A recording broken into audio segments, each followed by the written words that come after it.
There are some characteristics, some properties which make distinguish living from non-living. For example,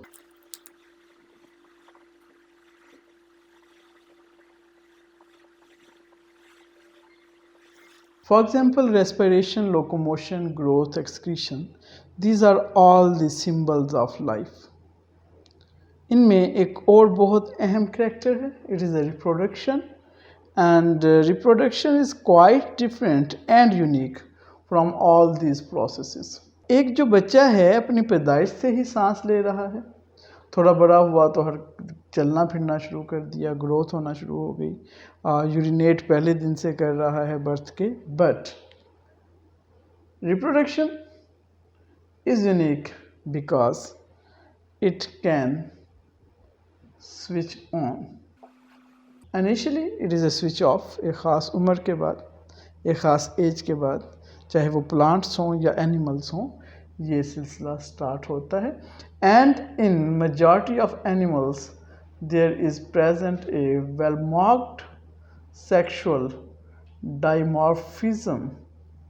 हमें बड़ा वाज़े mail और female में difference नज़र आ रहा है, और ये डिफरेंट जो है सिर्फ फिज़िकली नहीं है, ये फिजियोलॉजिकली और एनाटॉमिकल डिफरेंसेस भी हैं। So this is a very important process. Reproduction actually continuity of population को, कॉन्टिन्यूटी ऑफ स्पीशीज़ को सस्टेन करता है। रिप्रोडक्शन के मुख्तलिफ तरीके हो सकते हैं एनिमल्स और प्लांट्स में। There might be some asexual reproduction और sexual reproduction. For example, in a growing season of spring, आप गुलाब की एक टहनी को तोड़ें, रोज़ा इंडिका को, तो उससे आप दूसरी जगह लगाएं तो एक नया गुलाब का पौधा उग जाएगा। It is asexual reproduction. In bacterium, in paramecium, there is present asexual reproduction, and other is a sexual reproduction. In sexual reproduction, as I tell you earlier, that there is present sexual dimorphism. अगर आप humans को देखें तो आप बड़े आराम से differentiate कर लेंगे मेल और फीमेल में। And another very important aspect, इनके जो रिप्रोडक्टिव स्ट्रक्चर्स हैं, these are entirely different from each other.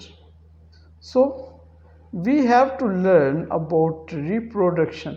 Reproduction एक इंडिविजुअल के वेलफेयर में कोई ख़ास किरदार अदा नहीं कर रही। अगर एक साहिब या साहिबा या एक एनिमल रिप्रोड्यूस ना भी करे सारी ज़िंदगी, तो उसकी सेहत पर कोई असर नहीं पड़ रहा। बट अगर सारे ह्यूमंस आज डिसाइड करें they do not have forgo sexual reproduction, तो आने वाले 100 साल के बाद हमें कोई भी इंसान इस रूए ज़मीन प्लैनेट अर्थ पर नज़र नहीं आएगा। तो जो आने वाले आर्टिकल्स हैं, इसमें हम ह्यूमंस फिजियोलॉजी को देखते हुए मेल रिप्रोडक्टिव स्ट्रक्चर को पढ़ेंगे, फीमेल रिप्रोडक्टिव स्ट्रक्चर को पढ़ेंगे, हम मेंस्ट्रुअल साइकिल को स्टडी करेंगे, हम बर्थ के प्रोसेस को देखेंगे और सेक्सुअली ट्रांसमिटेड डिजीज़ को देखेंगे। आपकी तवज्जो का बहुत शुक्रिया। अस्सलाम वालेकुम।